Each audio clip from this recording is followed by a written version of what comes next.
Hello guys, আমি আজ এসেছি আপনাদের একটি দর্শনীয় স্থান সম্পর্কে পরিচয় করিয়ে দেওয়ার জন্য।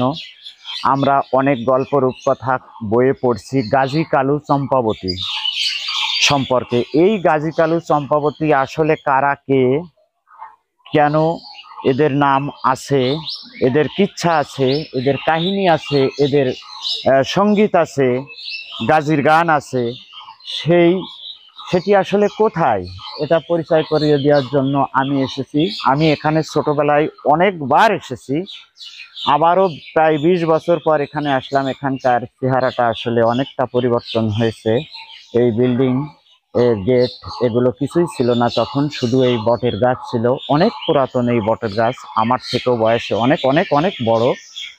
আমি এসেছি গাজী কালু চম্পাবতীর মাজার। আপনারা দেখতে পাচ্ছেন এই জায়গাটি বাদুরগাছা, বারোবাজার, কালীগঞ্জ উপজেলা, ঝিনেদা জেলার মধ্যে একটি জায়গা। আমি আপনাদের এই গাজী কালু চম্পাবতী সম্পর্কে কিঞ্চিৎ জানানোর চেষ্টা করব, সাথেই থাকুন। আমরা ভিতরে প্রবেশ করছি। এখানে দেখুন, এই গাজী কালু চম্পাবতী সম্পর্কে সংক্ষেপে জেলা প্রশাসক মহোদয়ের একটা স্মারক বলা যায় দেয়া আছে। এটি আপনাদের আমি কিঞ্চিৎ পড়ে শোনাচ্ছি। আসলে ইনারা এসেছিল, এটা স্পষ্ট করে ধরে রাখো যাতে পড়তে পারে সবাই। আমি সংক্ষেপে বলছি, ইনারা আসলে ছিল সুফি সাধক। এদেশে বিশেষ করে এই দক্ষিণ অঞ্চলে ইসলাম প্রচার এখান থেকেই শুরু হয়েছে। একটু পড়ি। ত্রয়োদশ শতাব্দীতে যশোর শহর থেকে 11 মাইল উত্তরে বর্তমান ঝিনেদা জেলার অন্তর্গত কালীগঞ্জ উপজেলাধীন ঐতিহাসিক বারোবাজার অঞ্চলে যে সকল আধ্যাত্মিক সাধক ইসলাম প্রচারে অবদান রেখেছেন তাদের মধ্যে গাজী কালু চম্পাবতী বিশেষভাবে উল্লেখযোগ্য। এদের সঠিক পরিচয় নিরূপণ করতে গিয়ে ঐতিহাসিকগণ নানা মত পোষণ করেছেন। ঐতিহাসিক সতীশচন্দ্র মিত্রের মতে ত্রয়োদশ শতাব্দীতে এই অঞ্চলে ইসলাম প্রচার ও প্রসারে বিশেষ অবদান রাখেন জাফর খা গাজী। তার পুত্রের নাম বরখান গাজী। তিনি সাধারণত বরখান গাজী বা বড় গাজী বা গাজী সাহেব নামে পরিচিত। তিনি সুন্দরবন অঞ্চলে রাজা মুকুট রায়কে পরাজিত করে তার কন্যা চম্পাবতীকে বিয়ে করেন। ঐতিহাসিক বারোবাজার 12 আউলিয়ার স্মৃতি বহন করে চলেছে। তুর্কো আফগান আমলে এখানে মুসলিম সভ্যতার কেন্দ্রস্থল হিসেবে বিবেচিত ছিল। ঐতিহাসিকগণের মতে বিরাট নগরের রাজা ছিল সিকেন্দার শাহ। তার আর রানী ছিলেন অজুপা সুন্দরী। রাজা রানীর প্রথম পুত্র জুলহাস শিকার করতে গিয়ে নিরুদ্দেশ হন। গাজী ছিলেন তাদের দ্বিতীয় পুত্র এবং কালু ছিলেন তাদের পালিত পুত্র। রাজা রানী প্রাপ্ত বয়স্ক গাজীকে রাজ্যভার দিতে ইচ্ছা প্রকাশ করলেন। তিনি রাজ্যভার না নিয়ে পালিত ভাই কালুকে সাথে নিয়ে পলায়ন করে সুন্দরবনে এসে উপস্থিত হন। তারা ফকির বেশে বহু দেশ ভ্রমণপূর্বক ব্রাহ্মণনগরের মুকুট রায়ের সাথে যুদ্ধে লিপ্ত হয়ে তাকে পরাজিত করে ছাপাইনগর শ্রীরাম রাজার দেশে আগমন করেন। এই ছাপাইনগর আধুনিক বারোবাজারের এক অংশ। এরপরে আর কি সংক্ষেপে আমি এই অর্ধেক পড়লাম। মূলত এটুকু বুঝতে পারলাম যে এনারা ইসলাম প্রচারের জন্যই এদেশে আসছিলেন। এনারা সুফি সাধক, হ্যাঁ, রাজার পুত্র হয়ে রাজ্যভার না নিয়ে ফকির বেশে বনে জঙ্গলে ঘুরে বেড়ান এবং এখানেই তারা শায়িত আছে। আমি দেখানোর চেষ্টা করব। এই দেখেন এর বটগাছ। এখানে হয়তো মানুষ অনেক তাবিজ, কবজ বা তাদের মান্যত, মনের মনোবাঞ্ছা বা মনের বাসনা পূর্ণ হওয়ার পর এটা দেই। প্রতি বছরের ফাল্গুন মাসের শেষ বৃহস্পতিবার এখানে ঔরস হয়, বিরাট বড় আকারের। সেদিন আমরা আসতে পারিনি। এখানে আমরা একটু দেখানোর চেষ্টা করি। আপনারা দেখুন, এটি হলো সেই 3 জন মহৎ ব্যক্তির মাজার।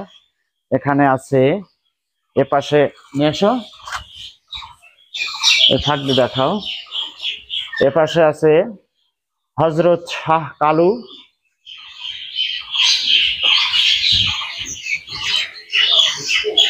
এখানে আছে হজরত গাজী শাহ আপনারা দেখতে পাচ্ছেন, দুটি আমি দেখানোর চেষ্টা করছি। এবং ওই পাশে আছে চম্পাবতী, আমি ও পাশে নিয়ে দেখানোর চেষ্টা করছি আপনাদের, যেহেতু এখানে তালা দিয়ে আছে। তো এটা হচ্ছে চম্পাবতী, কালু, গাজী এবং চম্পাবতী, এই তিনজনার মাজার এখানে আছে। আমি আরো এপাশে আর একটা ঐতিহাসিক জায়গা আছে, সেটি আপনাদের দেখানোর চেষ্টা করব। এখানে অসংখ্য অসংখ্য পাখি আছে এই বটের গাছে, আপনারা হয়তো শব্দ শুনতে পারছেন। আচ্ছা, এগুলো ঔরসের সময় ভক্তবৃন্দ এসে বসেন, এবং এখানে যারা পরিচর্যার দায়িত্বে আছেন, আমার এই যে খাদেম ভাইয়েরা, এরা সব সময় পরিষ্কার পরিচ্ছন্নতার কাজে লিপ্ত থাকেন। আর একটা বিষয় আপনাদেরকে আমি জানাবো, সেটি হলো এইটা একটা জলাবদ্ধ যে দেখতে পাচ্ছেন, এখানে চারিপাশেই কিন্তু এভাবে পানি, আর মাঝখানে ভিটা আছে, ওখানে সেই শ্রীরাম রাজা বসবাস করতেন। শ্রীরাম রাজা আপনারা নিশ্চয় নাম শুনছেন, এখানে বসবাস করতেন। তখনকার আমলে, আমি এখান থেকে যা জেনেছি, তখনকার আমলে শত্রু, ডাকাত এদের হাত থেকে রক্ষা পাওয়ার জন্য ঠিক এভাবে চারিপাশেই পানি, এবং মাঝখানে উনি বসবাস করতেন এই শত্রুর আক্রমণ থেকে রক্ষা পাওয়ার জন্য। এপাশে অনেক বড় এরিয়া, এখানে ভক্তবৃন্দদের থাকার জন্য পাশে ঘর আছে। এখানে বিশাল বট বৃক্ষ আপনারা দেখতে পাচ্ছেন, পুরো জায়গাটা সামিয়ানার মতো ছেয়ে আছে। হ্যাঁ, এ পাশটা আর একটু দেখাও। এখানে এই তিনজন আছে, চম্পাবতী, গাজী হজরত শাহ গাজী এবং হজরত শাহ কালু, আপনাদের আগেই দেখিয়েছি।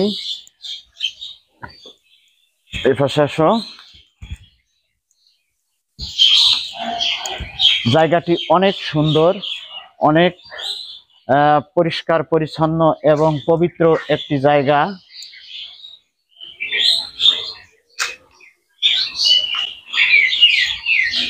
আমরা ঘুরে চলে এলাম।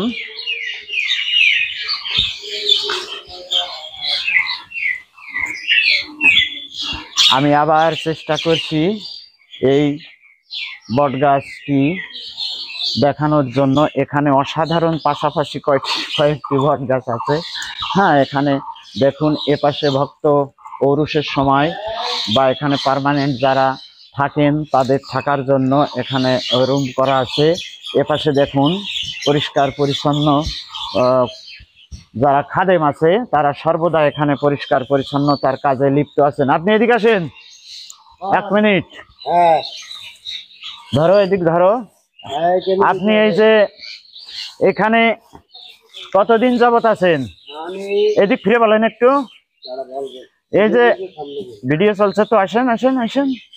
আমি এখন আছি ভাদ্র মাঘ মাস,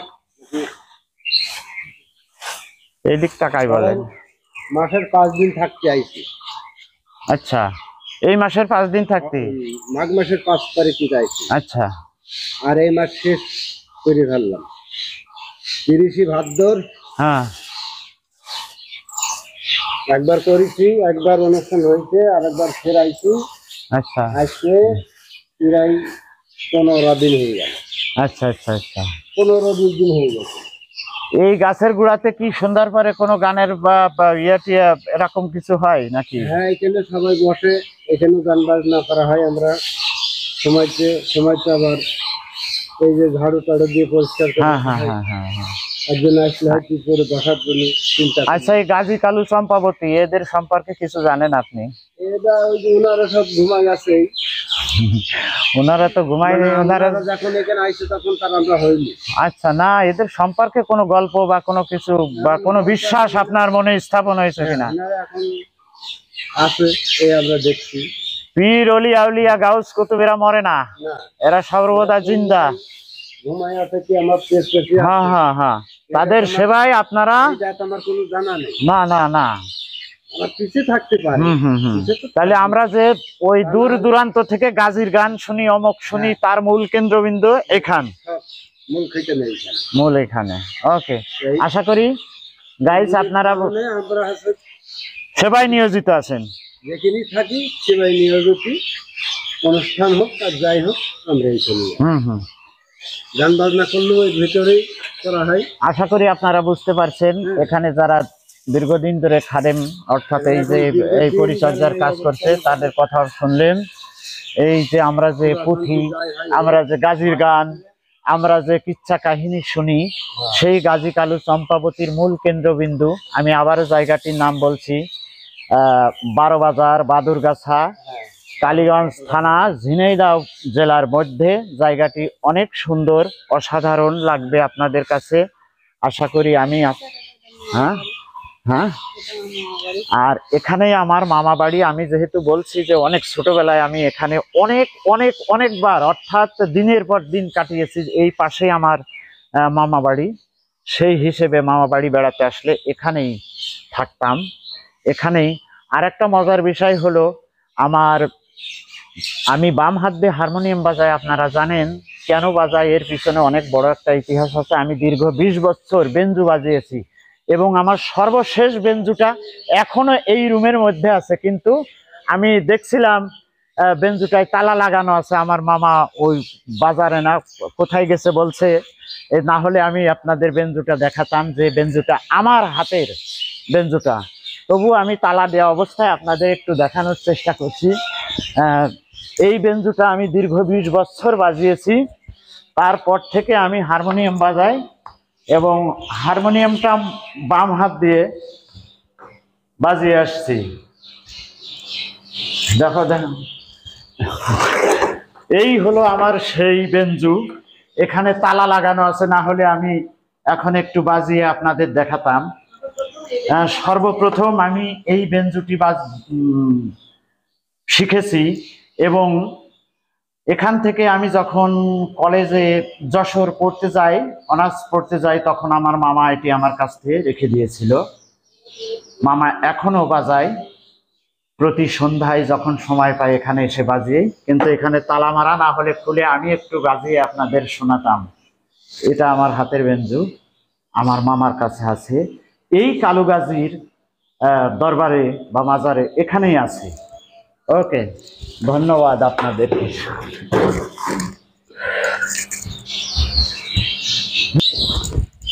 হ্যালো গাইস, আমরা আপনাদের আজকে যে দর্শনীয় স্থানটি দেখলাম, আশা করি আপনাদের ভালো লাগবে, এটা আমার বিশ্বাস।